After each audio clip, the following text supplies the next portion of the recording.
गणेश जी निकले अपने सच्चे भक्त की तलाश में। यह कहानी रामनगर गांव की है, जिस गांव में हर कोई नियम अनुसार गणपति बापा की भक्ति किया करता था। उसी गांव में एक गणपति बापा का बहुत बड़ा मंदिर भी था। एक बार की बात है, गणपति बापा स्वयं धरती पर प्रकट होते हैं। इस गांव में हर कोई मेरी पूजा पाठ करता है। नियमानुसार रोज मेरे मंदिर में मेरी आरती गाई जाती है। पर अब मैं सोच रहा हूँ, क्यों ना अपने भक्तों की परीक्षा ली जाए। ऐसा बोलकर गणपति बापा एक गरीब लड़के का रूप धारण कर लेते हैं और गणपति बापा के पैर में चोट लगी होती है। वे मंदिर की सीढ़ियों पर बैठकर रो रहे होते हैं। कोई मेरी मदद करो, मेरे पैर में चोट लग गई है, मुझे बहुत दर्द हो रहा है और मैं 2 दिन से भूखा भी हूँ। कोई मुझे खाने के लिए कुछ दे दो। अरे भगवान के लिए मेरी मदद करो। लेकिन मंदिर के आसपास आते जाते जितने भी भक्त थे, वह सब उस गरीब बच्चे को नज़रअंदाज करके वहाँ से चले जाते थे। यह देखकर बापा को बहुत बुरा लगता है और वह मन ही मन सोचने लगते हैं, कितने निर्दयी लोग हैं। इन लोगों के मन में तो सिर्फ दिखावे की भक्ति है।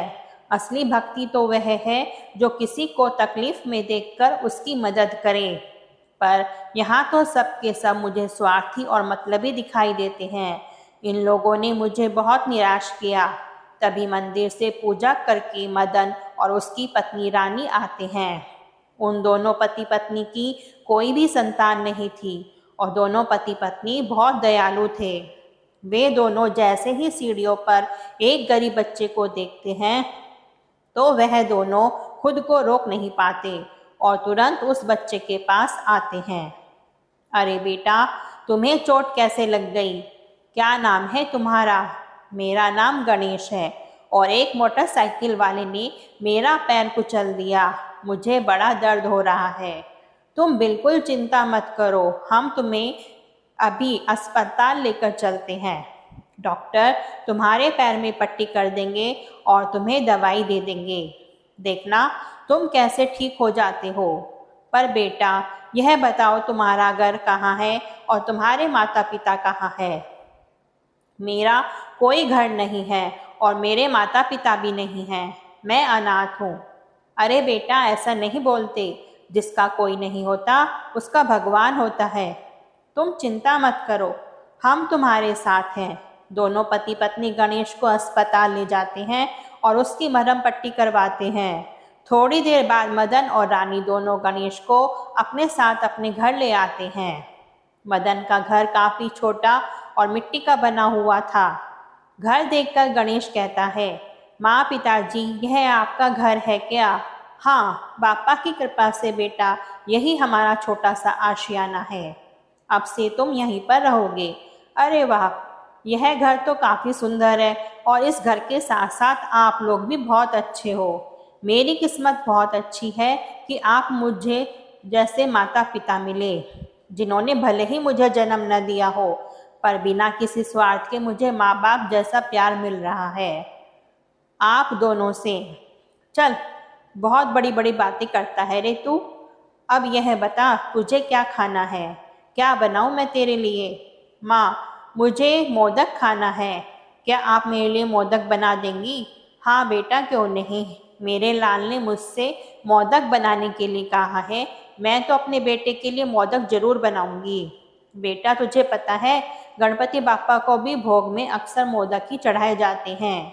घर में बच्चे के आने से रानी और मदन के चेहरे पर एक अलग सी चमक आ जाती है। तभी रानी इस खुशी में रसोई में जाती है और अपने बेटे और गणपति बापा के लिए मोदक बनाने लगती है। पर यहाँ तो पहले से ही गणपति बापा मौजूद थे और गणपति बापा खुद को मोदक की खुशबू से रोक नहीं पाते और वह रसोई में जाते हैं जहाँ रानी मोदक बना रही थी। माँ, क्या मैं एक मोदक ले सकता हूँ? रुक जा बेटा, पहले गणपति बापा को तो भोग लगा दो, उसके बाद तू खाना। नहीं माँ, मुझे अभी खाना है। इतना बोलकर गणेश मोदक उठाकर खाने लगता है। यह देखकर रानी मुस्कुराने लगती है, तो वहीं गणेश रसोई में बैठा बैठा धीरे धीरे सारे मोदक खाने लगता है। यह देखकर रानी भी हैरान हो जाती है कि गणेश अकेला ही इतने सारे मोदक कैसे खा सकता है। सारे मोदक खाने के बाद गणेश जी लंबी सी डकार मारता है और अपनी माँ से कहता है, माँ मेरा तो पेट भर गया, अब मुझे नींद आ रही है, मैं सोने जा रहा हूँ।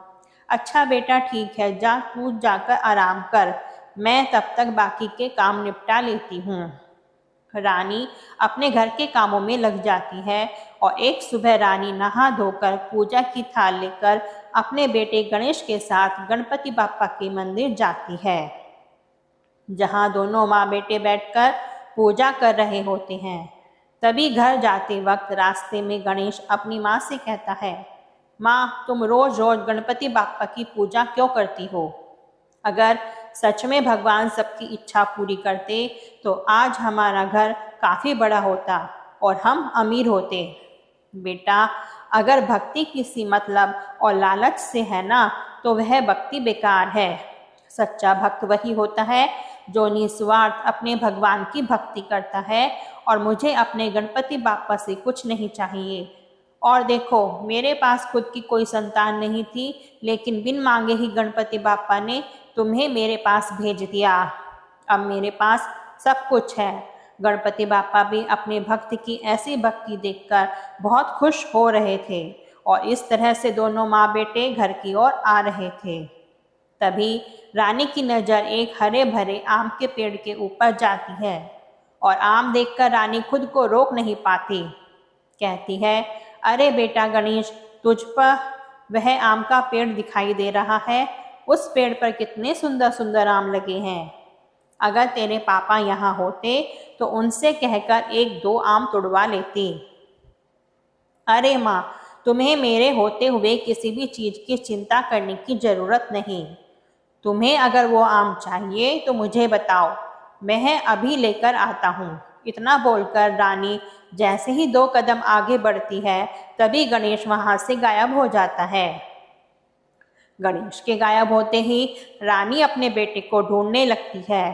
तभी वह देखती है कि गणेश बहुत तेजी से पेड़ पर जितने भी आम थे सभी पेड़ से तोड़कर वहीं पास में रखी एक टोकरी में जमा कर देता है और वह टोकरी उठाकर अपनी माँ के पास लाकर रख देता है। देखो माँ, तुमने एक आम कहा था, मैंने तो यहाँ पूरा का पूरा पेड़ ही खाली कर दिया। आम के पेड़ पर एक भी आम नहीं बचा, सारे के सारे तोड़कर मैंने तुम्हारे कदमों में रख दिए। माँ, यह सब क्या है? वो सब तो ठीक है बेटा, पर गणेश की स्पीड देखकर रानी काफ़ी हैरान थी। उसके मन में अपने बेटे को लेकर कई तरह के सवाल आने लगते हैं। शाम को जब रानी अपने घर जाती है तो वह इस बारे में अपने पति से बात करती है। अरे रानी, तुम थोड़ा शांत हो जाओ। कभी कभी तो मुझे लगता है कि तुम बहुत ज़्यादा सोचती हो और थोड़ा अपने दिमाग को फ्री रखा करो। जैसा तुम सोच रही हो वैसा कुछ भी नहीं है। वो देखो हमारा बच्चा कैसे आराम से खेल रहा है। अरे वह साधारण बच्चा ही है। इतना बोलकर मदन वहाँ से चला जाता है। देखते ही देखते रात हो जाती है और रात को मदन और रानी बहुत गहरी नींद में सो रहे हैं और इसी बीच गणेश की आँख खुल जाती है। वह अपनी माँ से कहता है, माँ उठो ना, देखो मेरी तबीयत बहुत खराब है, मुझे बुखार हो गया है। माँ जल्दी उठो, मेरे पेट में बहुत दर्द हो रहा है। गणेश की आवाज़ सुनकर मदन और रानी उठ जाते हैं। वह दोनों अपने बेटे को इस तरह चिल्लाता हुआ देखकर घबरा जाते हैं। अरे क्या हुआ बेटा? हे गणपति बाप्पा, इसका शरीर तो आग की तरह तप रहा है, हमें इसे तुरंत अस्पताल ले जाना होगा। पर अभी तो हमारे पास इतने पैसे भी नहीं हैं, क्या करें समझ में नहीं आ रहा। रानी, हमारे पास ज़्यादा वक्त नहीं है, हम इस तरह से अपने बेटे को तड़पता हुआ नहीं छोड़ सकते। एक काम करते हैं, हम इसे सरकारी अस्पताल में लेकर चलते हैं। दोनों पति पत्नी रात को अपने बेटे को लेकर एक सरकारी अस्पताल में जाते हैं, लेकिन उस गांव के सरकारी अस्पताल की व्यवस्था कुछ ठीक नहीं थी।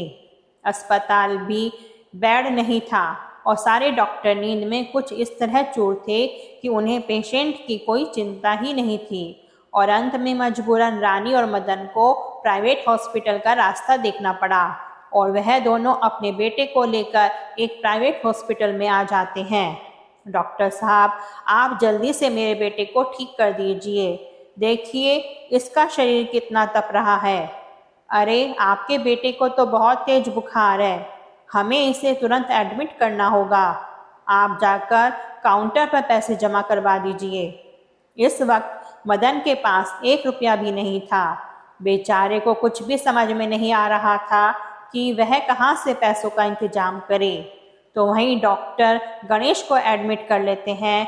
अपने भक्तों की इस तरह से परेशान करके गणपति बाप्पा को भी बहुत मजा आ रहा था। माता पार्वती कहती हैं कि पुत्र गणेश, आखिर और कितना परेशान करोगे अपने भक्त को, अब बस भी करो। पुत्र देखो बेचारे कितने गरीब हैं, लेकिन तब भी वह अपने एक अनजान बेटे के लिए इतनी मेहनत कर रहे हैं। प्रणाम माते, आप बिल्कुल ठीक कह रही हैं। वक्त आ गया है कि मैं अपने सच्चे भक्त को अपनी सच्चाई बताऊं। मैं तो बस यहाँ अपने सच्चे भक्त तलाशना चाहता था और देखो आखिरकार मुझे मेरा सच्चा भक्त मिल गया। पुत्र, अब तुम जल्दी से अपने घर वापस आओ, मैं कब से तुम्हारा इंतजार कर रही हूँ। इतना बोलकर माता पार्वती भी वहाँ से चली जाती हैं। वहीं मदन और रानी दोनों पैसों का इंतजाम करने के लिए दर दर की ठोकर खा रहे थे। तभी अंत में रानी ने अपना एक छोटा सा सोने का मंगलसूत्र अपने पति मदन को देते हुए कहती है, सुनो जी, आप इस मंगलसूत्र को कहीं गिरवी रख दो और जो पैसे आ जाएं उन पैसों को अस्पताल में जमा करवा दो। वैसे भी गणेश का हमारे सिवा इस दुनिया में कोई नहीं है।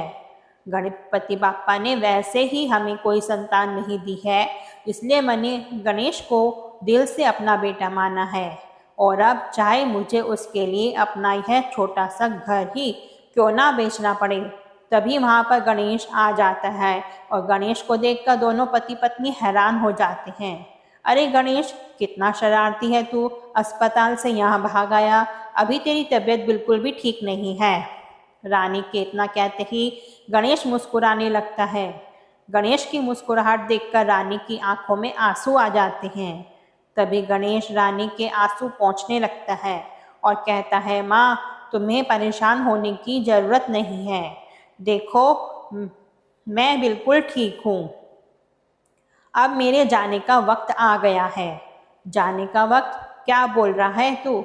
इतना बोलकर गणेश अपने असली रूप में आ जाते हैं और अपने घर में गणपति बाप्पा को देखकर मदन और रानी दोनों की आंखों में आंसू आ जाते हैं और वह दोनों हाथ जोड़कर कहते हैं, हे गणपति बाप्पा, हम गरीब से जाने अनजाने कोई भूल तो नहीं हो गई ना? और अगर सच में हमसे कोई भूल हो गई हो तो कृपा करके हमें क्षमा कर दीजिए। नहीं नहीं, आप दोनों से कोई भूल नहीं हुई, बल्कि आप दोनों ने मेरा दिल जीत लिया है। मैं तो बस यहाँ अपने भक्तों की परीक्षा लेने के लिए आया था और इस परीक्षा में मुझे आप दोनों सच्चे भक्त मिले।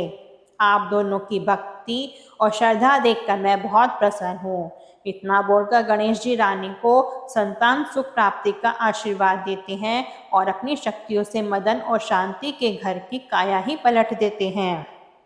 दोस्तों, अगर मन में कोई छल कपट ना हो और भगवान के प्रति सच्ची आस्था और विश्वास हो तो भगवान हमेशा किसी न किसी रूप में आपकी मदद के लिए जरूर आते हैं।